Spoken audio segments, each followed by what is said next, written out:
Hey everybody, and welcome back to my channel. My name is Jackie Lindal. I am a personal trainer and owner of FitLick Girl Personal Training. So for today's video, I wanted to do something a little bit different. I'm going to do a answering of your questions. I put a shout out into my own personal clients as well as my Instagram page for what are your biggest questions in regarding health and fitness and weight loss or whatever, and I'm going to be answering them. So I got lots of really great responses, so if you did, thank you so much for sending in your question, and I'm going to answer them here, and I hope that I can give you some clarity on some things that maybe you weren't sure about. And I also just wanted to give a great big shout out and a thank you for everybody who has subscribed to my page so far, as well as who has liked my videos, shared my videos. I really appreciate it. Again, if you haven't yet, you can definitely subscribe to my channel and then you'll stay up to date with all my videos. But if you already have, or you've been sharing or just watching my videos, thank you so much. I really appreciate you helping to support me and my message that I'm trying to get out there to, you know, just cut through the bullshit in the fitness industry, just give you direct facts and help make your journey, whether that's just overall fitness, health, or weight loss, a little bit better. So let's get to the questions. I have them all written down on a piece of paper that I accidentally just tore. So I'm gonna go through them all, and well, not through them all actually. I just picked kind of the top 5, and if this goes really well and people like it, I will do it again so that I can keep answering your questions to help make things a little bit better and more clear for you. So question number 1 is, do people have the power to change their slow metabolism, or is that a myth? So this is a really great question. A lot of people struggle with slower metabolisms or issues with their metabolism and want to know how they can speed it up. So the answer is yes, in general. So there are certain things that you can do to increase your basal metabolic rate, which is just your basic baseline calories burned for the day. So there are things that you can do to help this, including number 1 is weight training. So weight training helps you to gain more muscle mass. The more muscle mass that your body has, the more calories that your body will have to burn to keep going throughout the day, and that will increase your basal metabolic rate. So resistance training, weight training is a great thing to do. The more muscle mass you have on you, generally over time, the more that you're able to increase your calories. I mean, if you look at Dwayne "The Rock" Johnson, that guy eats a crazy amount of calories a day to feed his insanely large body because he's built like a brick shithouse out of muscle. So yes, you can. Increasing your weight training to help increase your muscle mass. So what can happen if you are, say, for example, a chronic dieter, somebody who eats really low calories for a long period of time?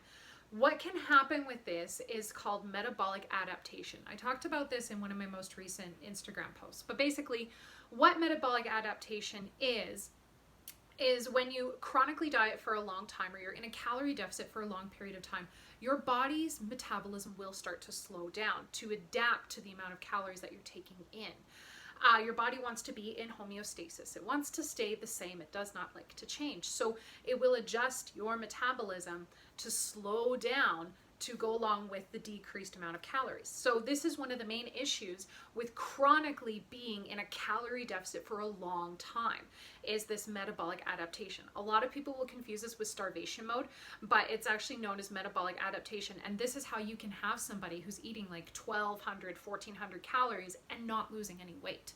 So what you can do, and I would definitely suggest, if this is something that you are going through, definitely working with a doctor or a registered dietitian, number 1, so that they can help make a plan very specific to you and your needs to help increase your metabolic rate. And usually this is through having to increase your calories, taking you out of a calorie deficit into either maintenance or sometimes a surplus for a period of time, and adjusting some other things so that your metabolism will start to adjust and go back up to a more normal level. So yes, you do have the power of being able to increase your metabolism. It does take time though. It's not something that just happens overnight or within a week. It takes time, like years of adding on muscle mass and things like that. Like for example, with the muscle mass that I've put on over the past 5 years, I can definitely eat more now than I used to.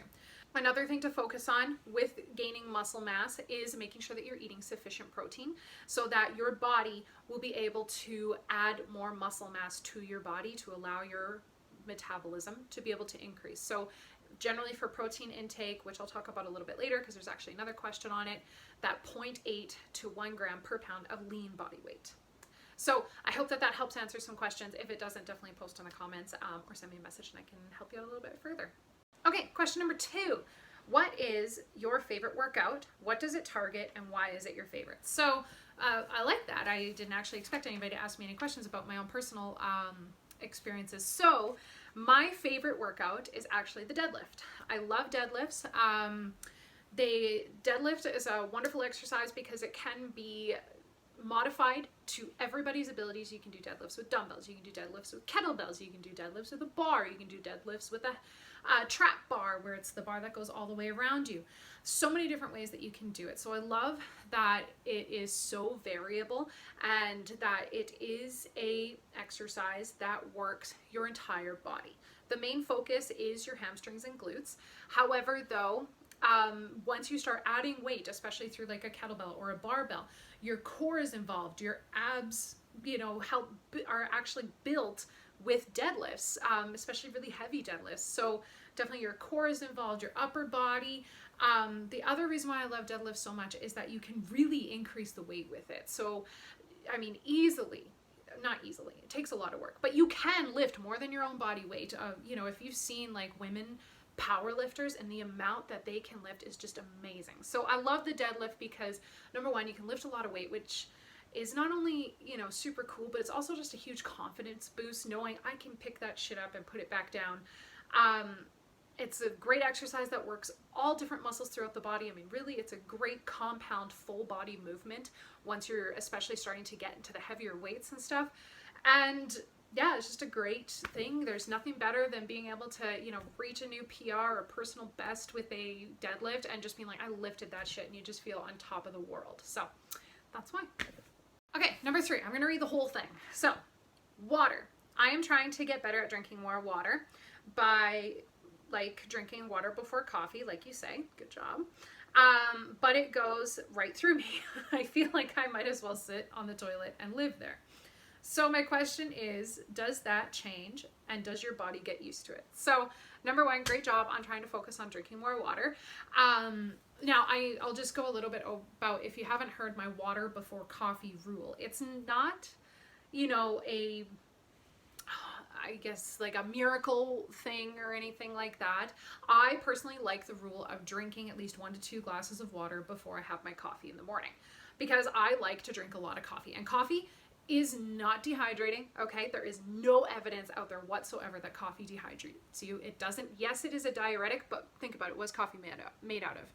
Beans and water. It doesn't dehydrate you. But I find that I will drink so much coffee in the morning that I don't drink a ton of water. And it's not that that's bad. It's just that I want to help increase my water intake. So I just make a rule that I drink 1 to 2 glasses before I have my coffee in the morning, so I know that I'm already ahead on my hydration throughout the day. So that's why. So back to the question, does your body get used to it, or are you just going to be peeing all the time when you increase your water intake? The answer is your body will get used to it eventually. Yes. You can do certain things like avoid diuretics, like coffee, tea, alcohol, those types of things. There isn't really anything like, if you have a lot of sodium, it won't counteract it or anything like that. But yes, eventually your body will get used to it. For hydration, I mean, really, you can honestly take a look at your pee when you go pee. If your pee is yellow, you should probably drink more water. If your pee is clear or really pale yellow, you're probably okay for hydration wise. But yes, eventually your body will get used to it. It just takes time. We will pee a lot, and that's okay. It just is what it is. It means that you're hella hydrated. And yeah, so those are 2 things that you can do, is just kind of avoid some diuretics and just keep drinking it. You could try decreasing a little bit. Say, for example, if you're trying to drink like 4 liters of water a day, maybe decrease it a little bit. Try 3. I mean, that's fine. You don't have to drink 4 liters of water a day. Just putting that out there as well. A general good rule, I talked about my last couple of videos, is half your body weight in ounces is a great way to go. I just kind of have like a set number in my mind, or I just think I should refill my water bottle this many times today is a good aim for me. So yeah, that's kind of my answer. Long-winded, but your body will eventually get used to it. Next question, number 4. If you are just maintaining, do you need a high amount of protein still? So that's a really good question. So when you are thinking about muscle gains or you're wanting to gain muscle mass, like I talked about in the first question, you want to be aiming for around 0.8 to 1 gram per pound of body weight, lean body weight, I should say. So for example, if you're wanting to lose weight and say you're 200 pounds, just so I can make a number nice and easy, but you know that your lean body mass is 150 pounds, so you have 50 pounds to lose, then you want to be aiming for around 120 to 150 grams of protein a day. Now, obviously, if you struggle with intaking protein, start small. If you can't even get to 100 grams a day, try to focus on building yourself up to that and then go from there. So, do you still need that high amount of protein when you're maintaining? I would say you don't need to go crazy, but you still want to be within, let's say, about 0.7 to 1 gram per pound of body weight. So, for some people, they like a higher protein diet, so that 1 gram per pound of body weight is perfect for them. If you don't want to eat that much, 0.7 to 0.9 is also great. You want to be eating enough protein that you're going to be maintaining your muscle mass, but you don't have to go crazy because obviously you want to maintain. So your biggest goal right now isn't really to build a bunch of muscle mass. So I would say anywhere between 0.7 to 1 gram per pound of body weight is perfect for maintenance.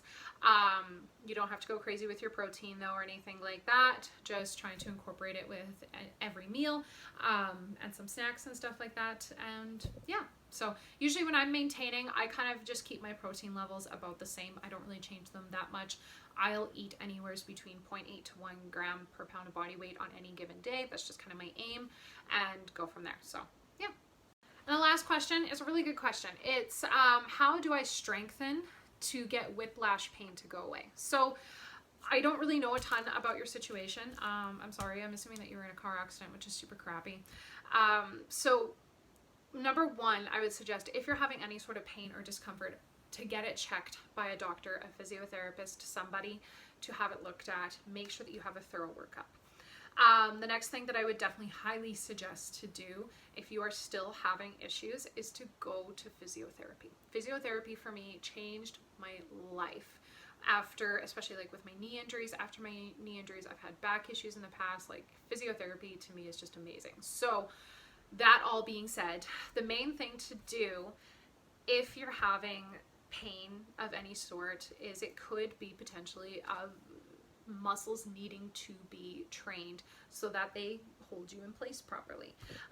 So definitely focusing on strengthening your muscles, whether if this is a pain specifically in your back. Like I've had clients that have been in car accidents before and they have issues with their shoulders and stuff like that from this car accident. So we focus on strengthening and building up those shoulder muscles and back muscles to help support that and keeping them strong. That being said, all of that being said, like I mentioned before, definitely getting checked out by a physiotherapist or a doctor. The other thing is that they can help you, especially a physiotherapist can give you a plan as to how to strengthen up these muscles. Lots of times there's stretches that they want you to do every day, certain exercises, those types of things. And for example, if you're not really sure how to do these exercises or you want more of a plan, you can find yourself a trainer or a coach that can work with your physiotherapist. I've had clients in the past and still currently that have had injuries or surgeries or whatever, and I am in close contact calling their physiotherapist to talk to them, discuss the issues, and they can help me program the best plan for that person. They can help me with what certain exercises or movements to avoid, which ones they want to emphasize on, and then we can go from there as to making up a plan. I like doing it that way so that I make sure that I'm in close contact with their medical team and whoever they're working with, and that we're doing things safely and what this client needs. So those would be my biggest recommendations is number one, make sure you get a full workup, get checked out, go to physiotherapy. And number two, work on strengthening the muscles around the injury properly. Again, working with your physiotherapist or whoever to make sure that you're doing the correct movements and what will help your injury versus what will aggravate your injury. And just consistency is key. Don't push yourself too much. Give it time and it will help. Yeah, that's the biggest recommendation that I have for you. So of all the questions that I got, I picked the first 5 that I received. I really enjoyed actually making this video and I love hearing your guys' questions. So If this goes well and you want me to do another one, I will absolutely keep doing these, answering your questions, because I want to help and create content to help you and answer any questions that you have to help make your journey and for whatever it is to reach your goals just that much better, and help give you a more direct, clear path as to what will work and what is the best way. So thank you so much for sending in your questions. I really appreciate it. You asking me for my insight and asking for my knowledge. I so much appreciate that. And yeah, I hope to do more of these in the future. If you have further questions, you can always send me a message, email me, comment on the video down below. If you haven't already, definitely hit the subscribe button, and then you can stay up to date with all my videos. You can also follow me on social media. I will post my Instagram in the description below. Thank you so much, and we'll talk soon.